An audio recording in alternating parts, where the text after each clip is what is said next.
A blessed and a meaningful Sabbath day, everyone. My name is Brother Gab, and welcome to Revival of Faith Ministries.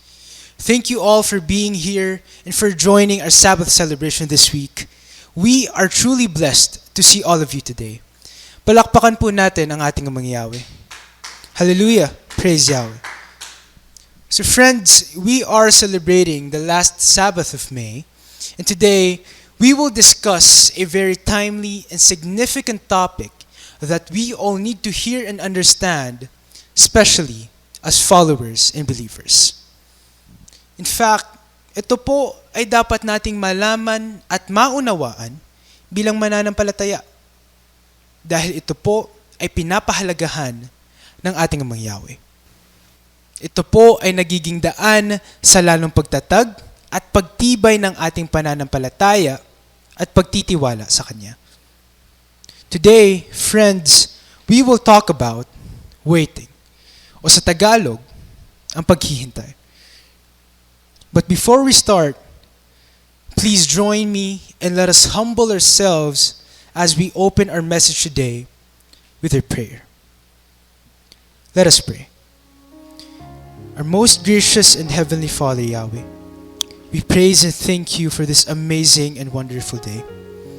Thank you, Father Yahweh, for blessing us with this time and opportunity to gather here once again, to give glory and honor to you through your Sabbath. We pray, Father Yahweh, for knowledge, for wisdom, and for understanding as we hear and receive your word and your truth today. Grant us the willingness to embrace your message with all our hearts. Let your every word be instilled in us, and may it be evident in everything we do. Let your Holy Spirit speak through me. Use me to bring encouragement, enlightenment, and inspiration to your people. Once again, Father Yahweh, we thank you and we give you back all the glory, honor, and praise. All this we ask through your Son's name, our Savior and soon-coming Redeemer, Yahshua Messiah. Hallelujah. Friends, our message today is entitled, Wait with Faith, the Answer Will Come. Wait with faith, the answer will come.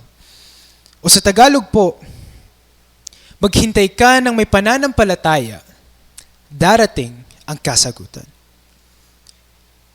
So, to open our message today, let me ask you with this very simple question. Do you like to wait? Are you okay with spending your time waiting for something? Willing ka ba maghintay? Are you willing to wait in line at malls, stores, or restaurants? Are you willing to wait for a response during a customer service interaction? Okay lang ba sa'yo ang maghintay?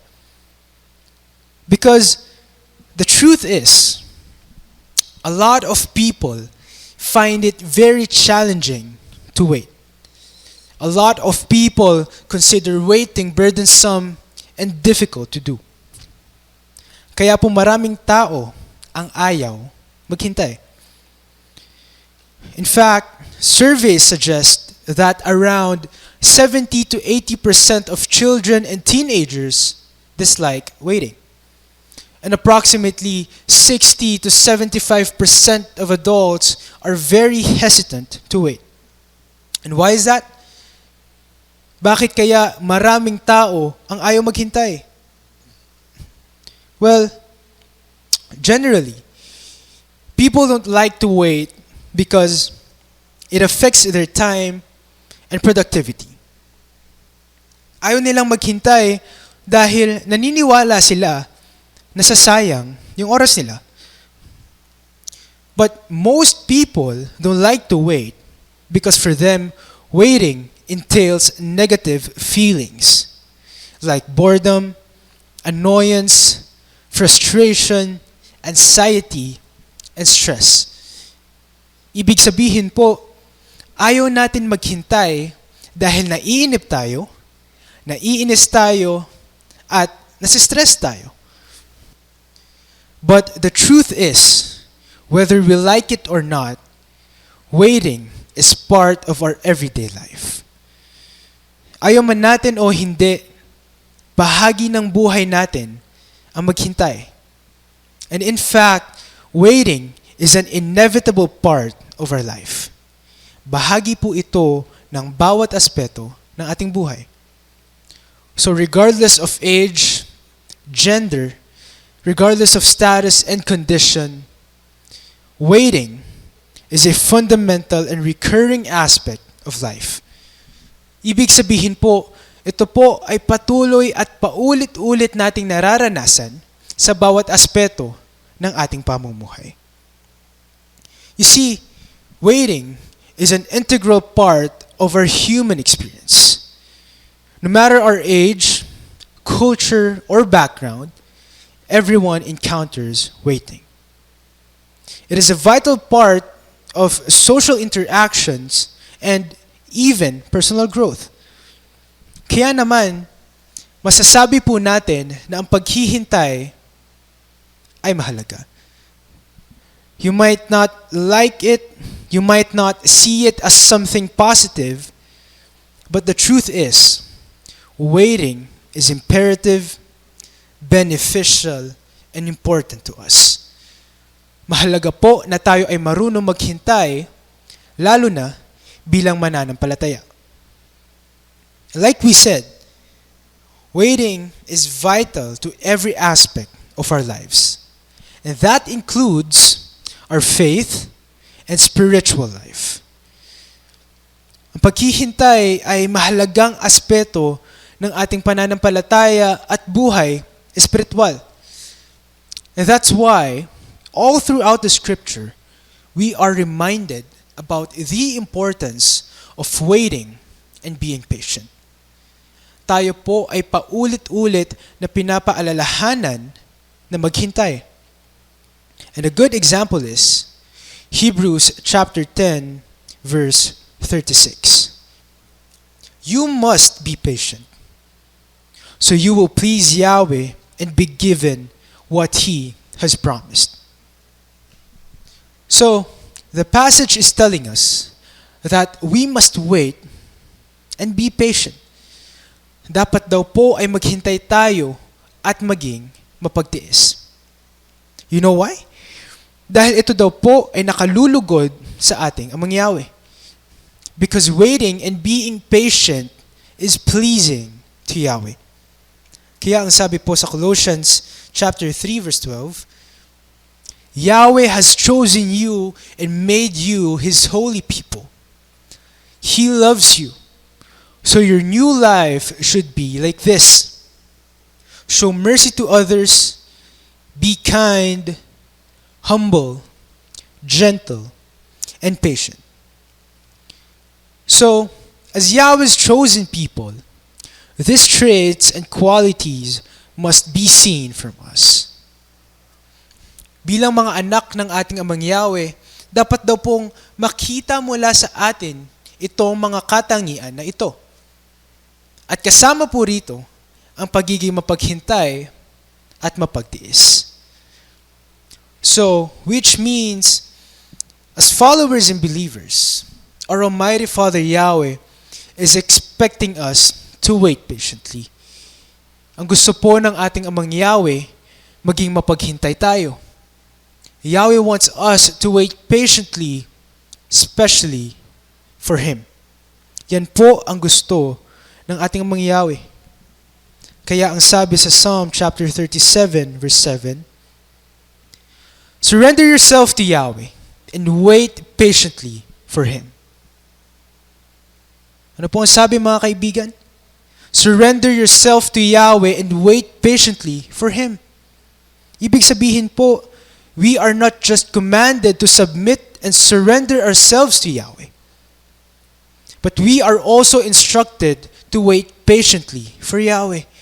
Dapat daw tayong pumanatag at matiyagang maghintay sa ating Amang Yahweh. Bakit po kaya? Why is it important that we wait for Yahweh? Why is that? Bakit dapat nating hintayin ang ating amang Yahweh? Let us read Isaiah chapter 30 verse 18. Therefore, Yahweh waits to be gracious to you, and therefore He exalts Himself to show mercy to you. For Yahweh is an Elohim of justice.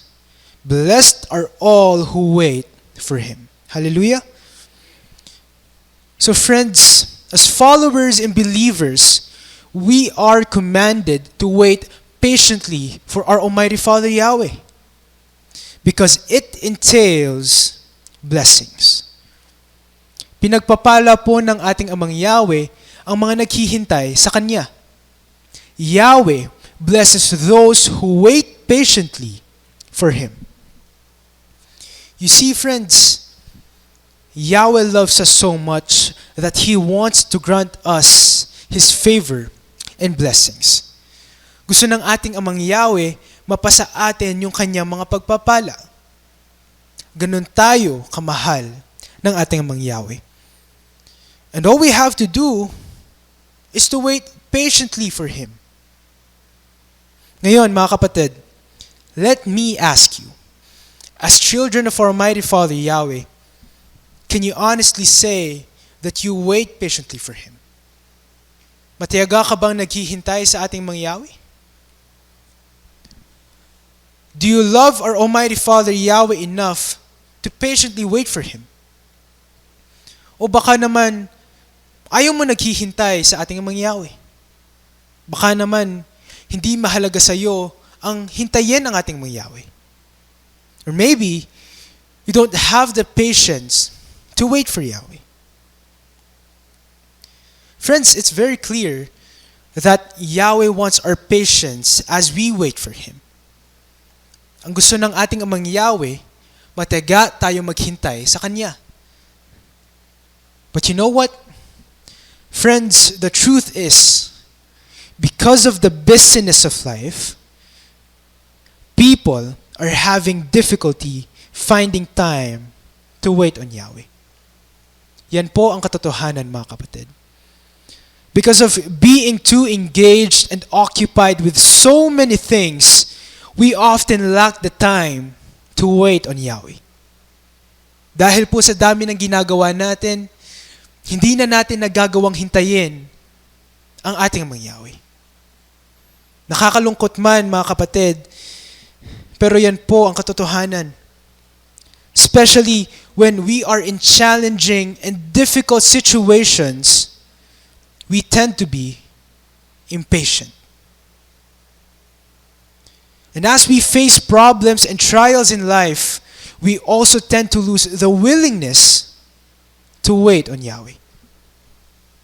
Kadalasan, tuwing tayo ay humaharap sa mga problema at pagsubok, tayo po ay naiinip na maghintay sa ating mga Yahweh. And friends, during times of waiting, instead of surrendering everything to Yahweh and waiting patiently for Him, people tend to easily grow impatient and move on without our Almighty Father Yahweh. Ito po ang kadalasan na ginagawa ng mga tao. Imbes na maging mapaghintay at magtiwala sa ating amang Yahweh, kadalasan, mas pinipili nating umaasa sa sarili nating kakayahan at pamamaraan. You know why? Because unfortunately, most of the time, we desire for a quick and immediate solution to our problems. Dahil sa kagustuhan nating malutas agad yung problema at pagsubok natin, naghahanga din tayo ng agarang solusyon. People often want instant resolve. That's why waiting on Yahweh becomes challenging and difficult. People want instant resolution, which makes them refuse to wait on Yahweh. Now, aside from this, another reason why people are not willing to wait on Yahweh is because we often feel compelled to fix and solve problems ourselves. We often feel the urge to handle and resolve the situation by ourselves. So we experience a strong desire to address and work through problems on our own. We are so driven to take charge, to regain control of the situation. And that is why we make it our personal obligation na lutasin yung problema mag-isa. So kaysa po hintayin ang ating Amang Yahweh, kaysa piliin nating magtiwala at umasa sa Kanya, people feel obliged to fix things themselves. Kung paano nila gusto at kung kailan nila gusto. But the question is this what Yahweh wants us to do? Are we supposed to just look for quick and instant solutions to our situation? Are we supposed to just fix and solve problems ourselves instead of wait for Yahweh patiently? You see, mga kapatid, the problem is, each time we desire for quick and immediate results to solve problems on our own, each time we choose not to wait on Yahweh and His intervention, we also refuse to embrace and trust Yahweh's perfect will and timing. Ang ibig sabihin po, mga kapatid, kapag hindi natin hinihintay ang ating Amang Yahweh, hindi rin tayo sumasang-ayon at nagtitiwala sa Kanyang kalooban at kung kailan siya kikilos sa buhay natin. Ang ibig sabihin po nito ay pinapangunahan natin ang ating Amang Yahweh. Kaya po tayo ay pinapaalalahanan sa Psalm chapter 37 verse 7, wait and trust Yahweh. Ano po ang sabi? Wait and trust Yahweh. Ito raw po ang dapat nating gawin. Ang maghintay at magtiwala sa ating Amang Yahweh. Tayo daw po ay maghintay at magtiwala sa ating Amang Yahweh. Imbes po na pangunahan natin ang ating Amang Yahweh, mas gustuhin at piliin po natin magtiwala sa layunin at kalooban niya para sa atin. Mas piliin po nating hintayin yung pagkilos na gagawin ng ating Amang Yahweh upang baguhin yung buhay natin. So friends, instead of wanting instant solutions to solve problems on your own, choose to wait and trust on Yahweh's perfect will and timing. Isuko mo lahat sa Kanya. Ipaubaya mo lahat sa Kanya at ipanalangin mo lahat sa Kanya. At higit sa lahat, piliin at gustuhin mong maghintay at magtiwala na hindi Kanya pababayaan. Friends, always choose to wait and trust that Yahweh's answer will come. Ito po ang dapat nating piliin. Ang magtiwala na sasagutin tayo ng ating Amang Yahweh. Though it may not be immediate, it may not be exactly what you prayed for, but Yahweh will definitely answer your call. Gaya rin po ng sabi sa Jeremiah chapter 33 verse 3, call on me in prayer and I will answer you. Hallelujah! Patuloy daw pong didinggin at pakikinggan ng ating Amang Yahweh ang mga panalangin natin. At patuloy din niya itong sasagutin. Ang gusto lang po ng ating Amang Yahweh ay magtiwala at maghintay tayo sa Kanya. Tama po ba? Yahweh is sure to answer you. And all He wants is for you to trust in Him completely and wait for Him patiently. Ito lang po ang gusto ng ating amang Yahweh na gawin natin. Though it may be challenging and difficult at times, it may even seem impossible, pero gaano man kahirap, gaano man kaimposible, always choose to wait and trust that Yahweh will make the impossible possible for you. Hallelujah. Just like what happened to Abraham and Sarah. So Abraham and his wife Sarah waited many years for Yahweh's promise to happen. Matagal po sila naghintay bago nila nakuha yung kasagutan ng ating amang Yahweh. To the point where it was already impossible to happen because of their old age. You see, mga kapatid, Abraham and Sarah were very old and had no children because Sarah was barren. Kaya talagang hindi po sila maaaring magkaroon ng anak. But then, our Almighty Father Yahweh made a remarkable promise to Abraham that he would become the father of many nations. So for many years, Abraham and Sarah waited, trusting that Yahweh's promise would eventually come true. Pero hindi po naging madali para kay Abraham at Sarah habang sila po ay naghihintay. And as time went on, their trust and faith in Yahweh were tested.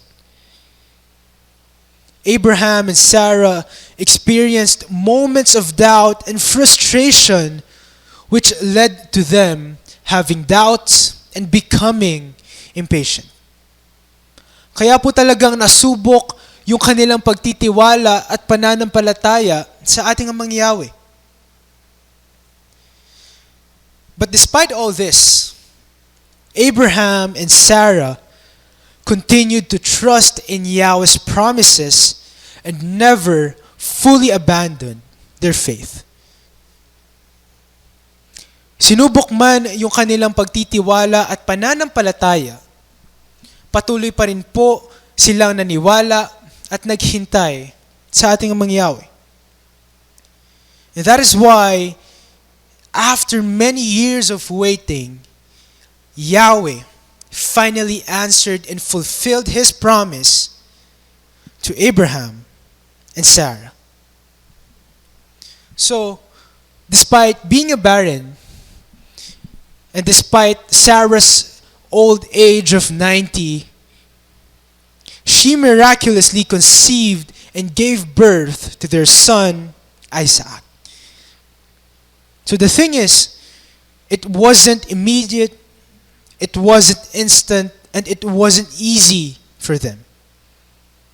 But because they had faith, because they chose to completely trust and patiently wait for Yahweh, Abraham and Sarah were blessed with a wonderful miracle through Isaac. Dahil po sa kanilang pananampalataya at pagtitiwala, dahil po pinili nilang maghintay sa ating amang Yahweh, si Abraham at si Sarah po ay lubos ding pinagpala. Our Almighty Father Yahweh made the impossible possible for them.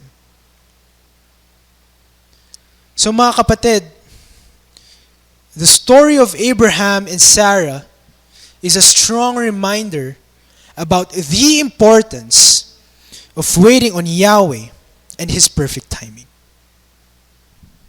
Because even when circumstances seem impossible for us, nothing is impossible with Yahweh, and His timing is always perfect. Hallelujah. Remember, friends, Yahweh is never late or early. He is never delayed or ahead. Because Yahweh is always on time, and His timing is perfect. And trusting Yahweh and waiting on His perfect timing will lead us to blessings way beyond our understanding. Hallelujah?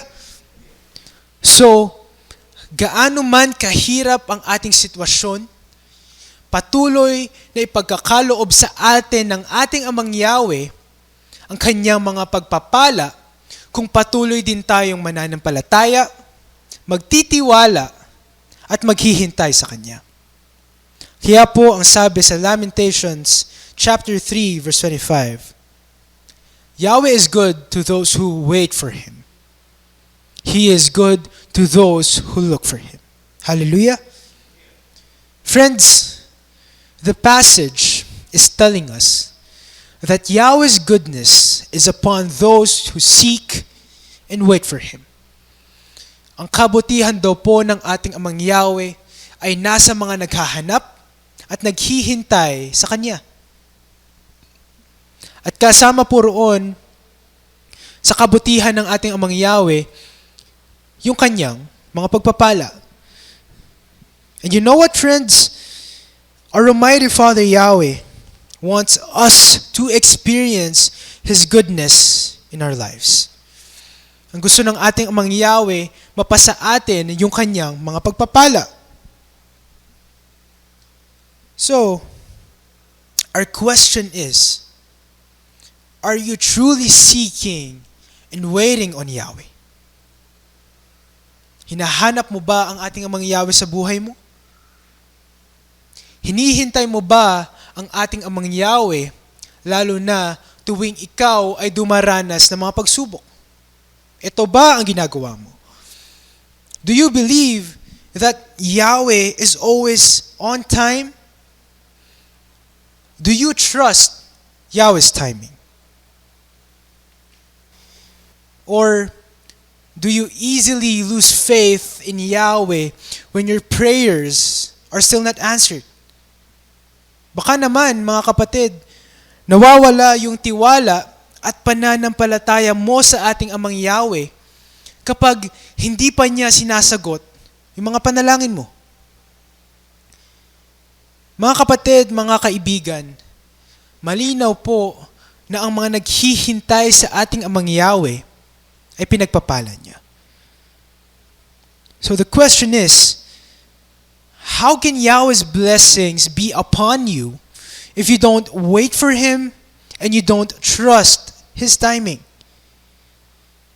Paano ka po pagpapalain ng ating Amang Yahweh kung hindi mo magawang magtiwala at maghintay sa Kanya? Remember, friends, Yahweh honors our trust and our willingness to wait on Him. Ang pinaparangalan ng ating Amang Yahweh ay yung pagtitiwala at paghihintay natin sa Kanya. Not our impatience or disbelief. Kaya po ang gusto ng ating Amang Yahweh, buong puso tayong magtiwala at maghintay sa Kanya. Tama po ba? And the thing is, for us to do this, we must wait on Yahweh with faith. Ito po ang dapat nating gawin. Ang paghihintay natin sa ating Amang Yahweh ng may kaakibat na pananampalataya. Well, in fact, as followers and believers, our faith should make us willing to wait on Yahweh. Dapat po naghihintay tayo sa ating Amang Yahweh dahil tayo ay nananampalataya sa Kanya. So, to help us understand more, let us ask, what does it mean to wait with faith?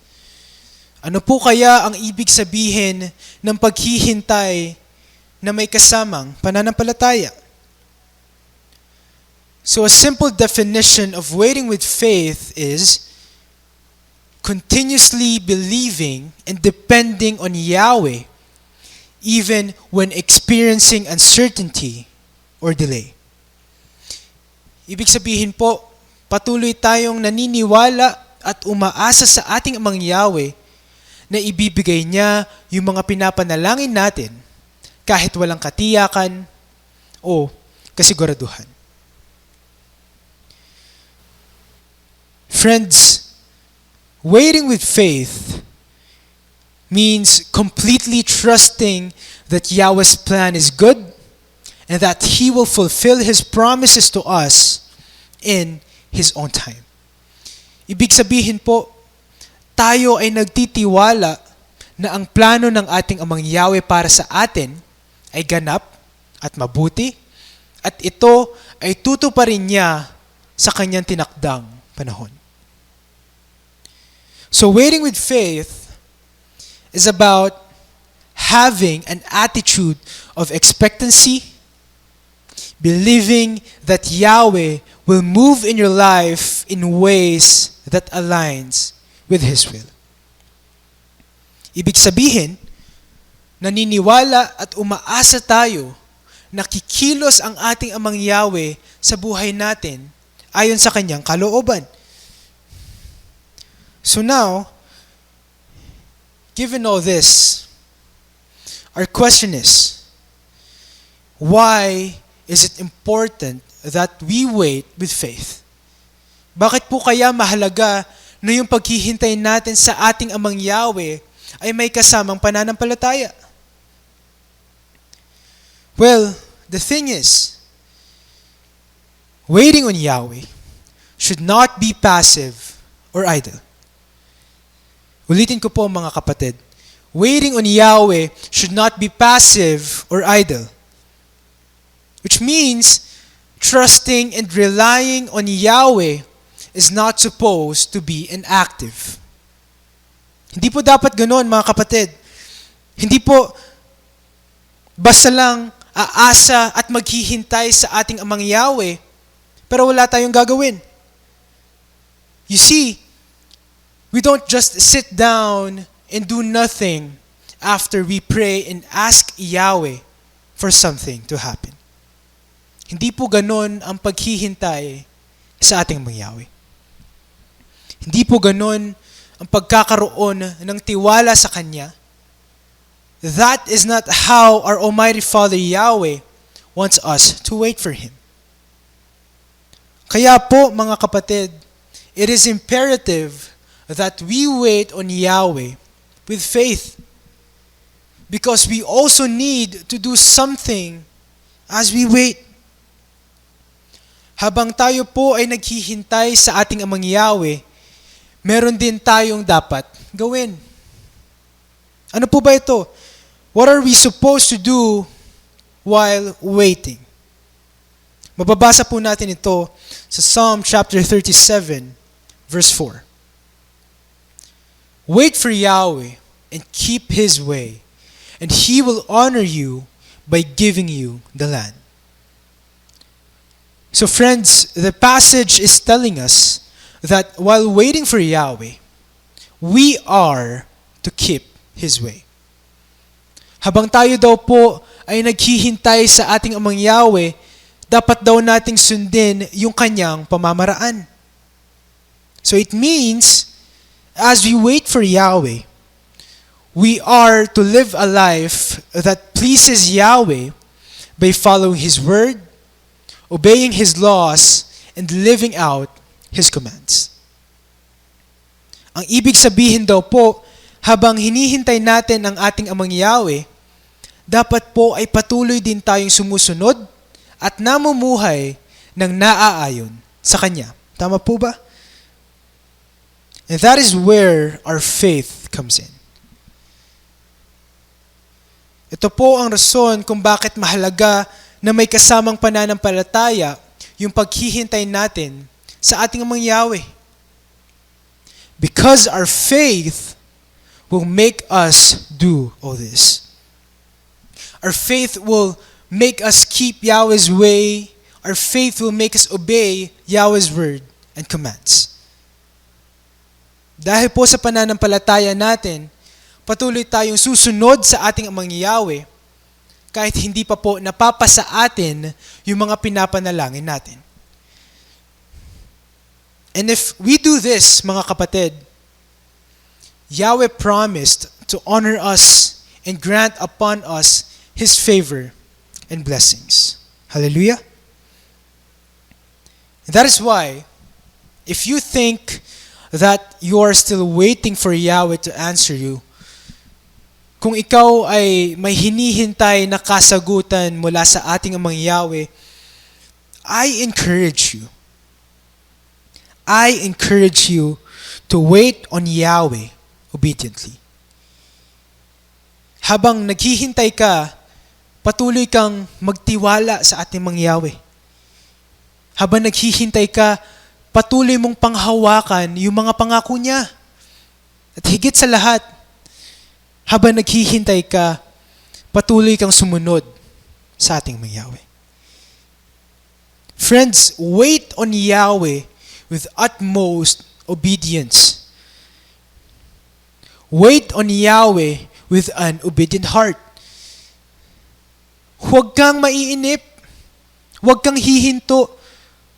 Huwag kang mag-aalinlangan na maghintay sa ating Amang Yahweh na may kasamang pananampalataya at pagsunod. Friends, I assure you that Yahweh's answer will come. Darating po ang kasagutan ng ating Amang Yahweh. Why? Dahil hindi po ipagkakait ng ating Amang Yahweh sa iyo ang mga pagpapala na inalaan niya para sa iyo. Remember, friends, Yahweh, He will not withhold from you the blessings He has prepared for you. Yahweh will not deny you the blessings that He wants you to have. He won't deprive you. He won't deprive you of the blessings that are meant for you. Hindi po ipagdadamot ng ating Amang Yahweh yung mga pagpapala na gusto niya ipagkaloob sa iyo. And I don't think that Yahweh is just making you wait. Huwag mong isipin na gusto ka lang paghintayin ng ating Amang Yahweh. Because the truth is, you are in a season of waiting because Yahweh is preparing you. Ulitin ko po, mga kapatid. The truth is, you are in a season of waiting because Yahweh is preparing you. He is teaching you to trust Him even when the waiting feels unbearable and difficult. Yahweh wants you to wait because He wants you to realize that He is with you all the time. Yahweh wants you to wait because He wants you to see that He is always working in your life. Yan po ang gusto ng ating Amang Yahweh. Ito po ang gusto niya na makita mula sa atin. Ang gusto ng ating Amang Yahweh ay hintayin mo siya. Because Yahweh wants to see that you trust Him, that you have faith in Him, and that you are obeying Him. So if you remember, mga kapatid, the story of Joseph. So, Joseph was sold into slavery by his own brothers. He was falsely accused of something that he did not do. Joseph was put into prison for a long time. Kaya po masasabi natin na Joseph's life was full of trials and hardships. So at a very young age, mga kapatid, Joseph had to endure many situations that seemed desperate and hopeless. Kaya masasabi po natin na maraming pagkakataon sa buhay ni Joseph na nasubok din yung kanyang pananampalataya at pagtitiwala sa ating Amang Yahweh. But despite his hardships, Joseph remained faithful and obedient to Yahweh.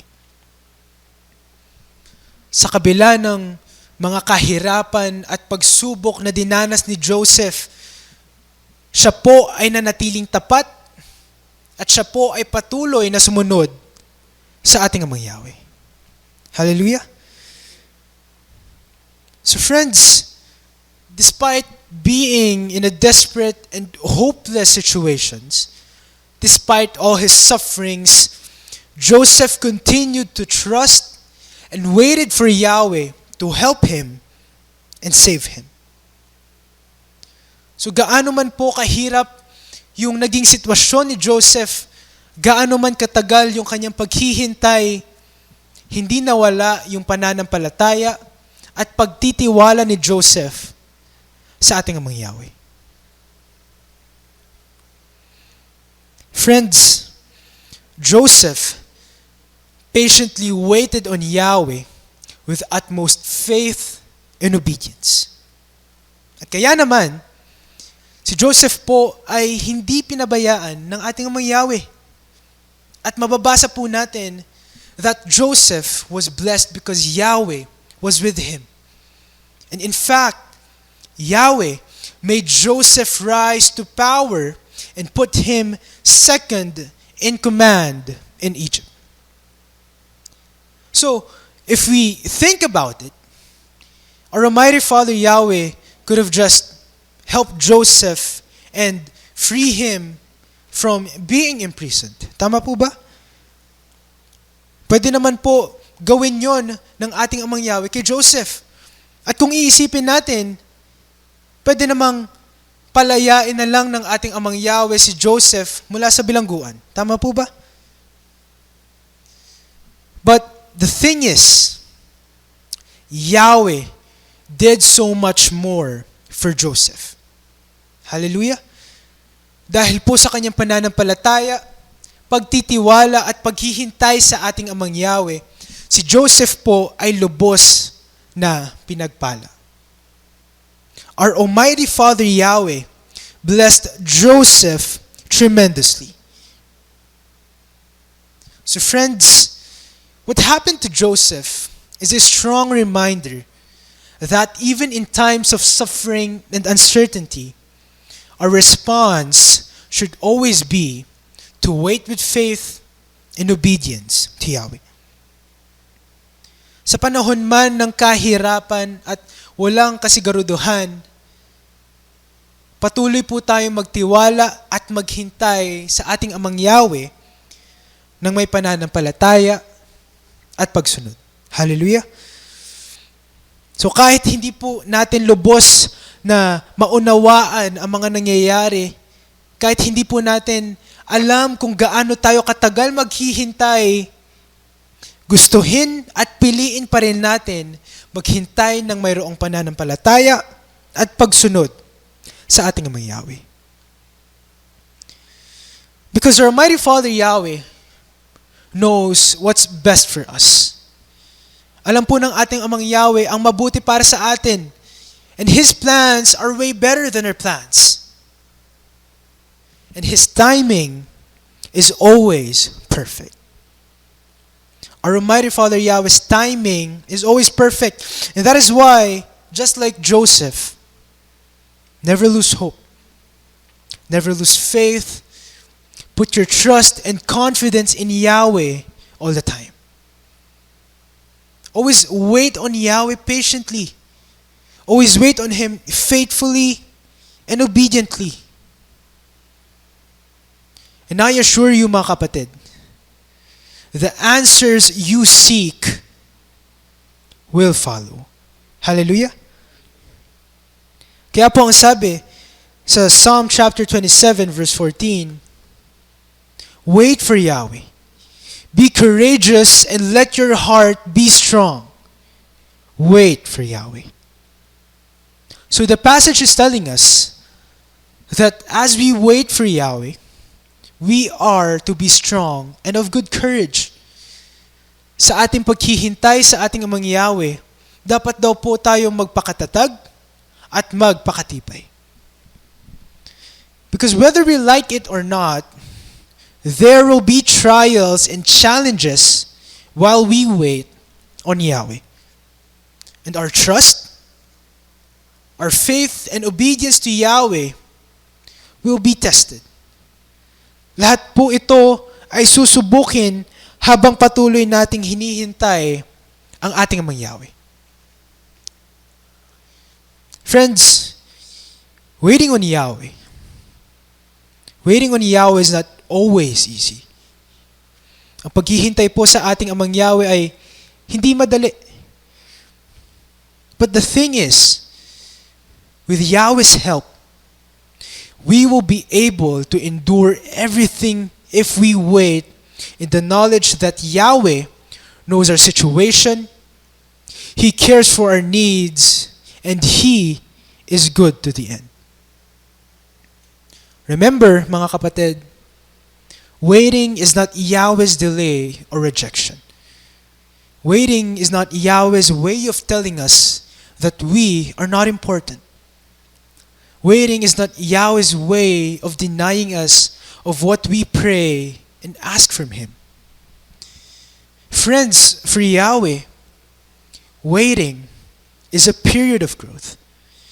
For Yahweh, waiting is a preparation and testing to ensure that we are truly ready to receive His blessings. Tama po ba?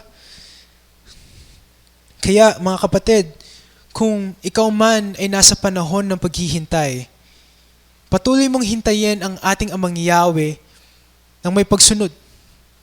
Patuloy mo siyang hintayin ng may pananampalataya. Dahil ikaw ay inihahanda ng ating Amang Yahweh para sa Kanya mga pagpapala. Hallelujah! Remember, friends, if Yahweh wants you to wait with faith and obedience, then be ready to receive more than what you asked for. Hallelujah! So friends, at this point, let me invite you once again to join me in prayer as we give thanks and praise to our Almighty Father Yahweh. Let us pray. Heavenly Father Yahweh, we thank and praise you once again for this wonderful Sabbath day. Thank you for the blessings that you have granted upon us as we celebrate your holy day. Thank you, Father Yahweh, for this opportunity to gather in your presence with all our brethren and guests, to experience your love, your kindness, your faithfulness, and grace as part of your family. Thank you, Father Yahweh, for the blessing of your word. Thank you, Father Yahweh, for your message. May your powerful and living word grant us the willingness to always trust in you, have faith in you, and obey you as we wait on you. Help us realize, Father Yahweh, that your timing is perfect and always on time. Continue to guide us. Continue to direct our ways so we can be deserving and worthy of your goodness and kindness all the time. Remind us, Father Yahweh, to live a life that is pleasing to you and to obey you in all that we do, no matter what. Give us the strength and the eagerness that we need to always believe and have faith in your promises to us. Bless us, Father Yahweh, with the right attitude. Create in us a heart that is willing, faithful, and obedient to you. Once again, Father Yahweh, we thank you so much, and we give you back all the glory, honor, and praise. All this we ask through the name of your Son, our Savior, our soon-coming Redeemer, Yahshua Messiah. Hallelujah. Hallelujah. So friends, before we end our message today, let us read first Jeremiah 29, verse 12. Then you will call my name, you will come to me and pray to me, and I will listen to you. Can everyone say hallelujah? Hallelujah. Hallelujah. Friends, the passage is a great reminder to us that our Almighty Father Yahweh is always listening to our prayers. Ito po ay isang patunay ng ating Amang Yahweh ay patuloy na nakikinig sa ating mga panalangin. And the thing is, hindi man natin alam kung kailan, but in Yahweh's perfect time, He is sure to grant us the answers to all our prayers. Hallelujah! Dahil pinagpapala ng ating Amang Yahweh ang sino mang naghihintay at sumusunod sa Kanya.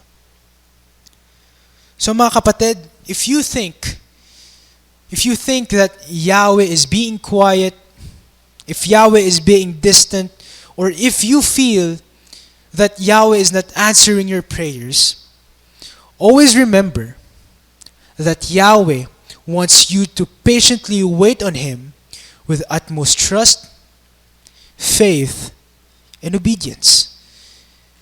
Ang gusto po ng ating Amang Yahweh mula sa atin ay patuloy tayong magtiwala at sumunod sa Kanya.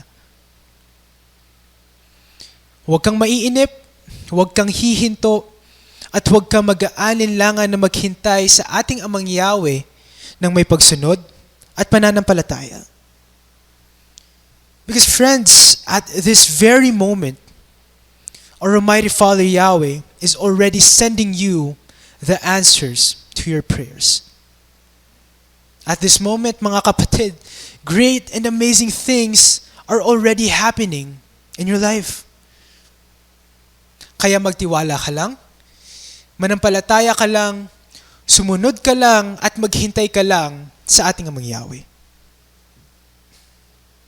Remember, friends, our Almighty Father Yahweh is always ready to listen and answer our call.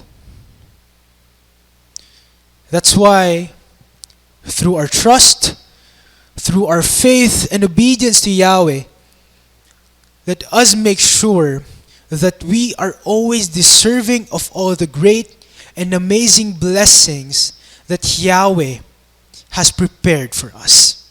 Hallelujah! Again, friends, thank you so much for joining our Sabbath celebration this week. And I hope and I pray that you all found encouragement and strength through our message today. A blessed and a meaningful Sabbath day, Revival of Faith Ministries. Hallelujah.